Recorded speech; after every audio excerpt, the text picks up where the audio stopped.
মসজিদেরই পাশে আমায় কবর দিও ভাই, যেন গোর থেকেও মুয়াজ্জিনের আজান শুনতে পাই। ঢাকা বিশ্ববিদ্যালয়ের কেন্দ্রীয় মসজিদের পাশে নিঃশব্দে সবুজের আবরণে ঘুমিয়ে আছেন বাংলা সাহিত্যের চিরজাগ্রত কবি, জাতীয় কবি কাজী নজরুল ইসলাম। এই পবিত্র স্থানে তার উপস্থিতি যেন এক অদৃশ্য শক্তির প্রতীক, যা আমাদের মনে করিয়ে দেয় বিদ্রোহ, প্রেম আর মানবতার অনন্ত সুরকে। নজরুল চেয়েছিলেন মৃত্যুর পরও যেন ধর্ম ও সৃষ্টির মহাসঙ্গমে থাকেন। তাই তিনি নিজেই লিখেছিলেন, কত পরহেজগার খোদার ভক্ত নবীজির উম্মত, ওই মসজিদে করো রে ভাই কোরআন তিলাওয়াত। আজ সেই ইচ্ছে বাস্তবে রূপ নিয়েছে। মসজিদের আজানের সুর যখন ভেসে আসে, মনে হয় যেন কবির আত্মা এখানে সেই সুরে গেয়ে চলেছে মানবতার জয়গান।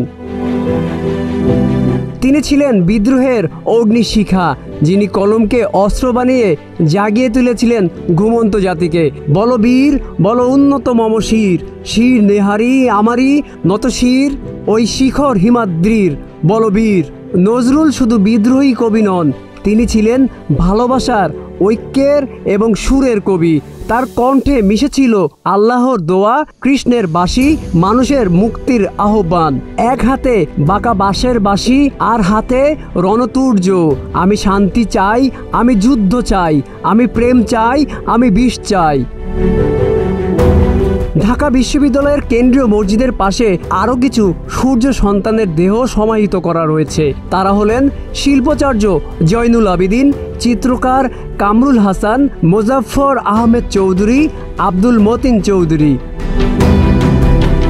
কাজী নজরুল ইসলাম মানেই জেগে ওঠার মানবতা, স্বাধীনতার আর ভালোবাসার এক অনন্ত সুর। তার সমাধি শুধু একটি কবর নয়, এটি চিরন্তন প্রতীক, যে প্রতিদিন আমাদের মনে করিয়ে দেয় কবির দেহ মাটির নিচে নিদ্রিত হলেও তার চিন্তা, তার গান, তার বিদ্রোহ আজও জেগে আছে প্রতিটি প্রজন্মের রক্তে। Aminul Islam, news flush 71।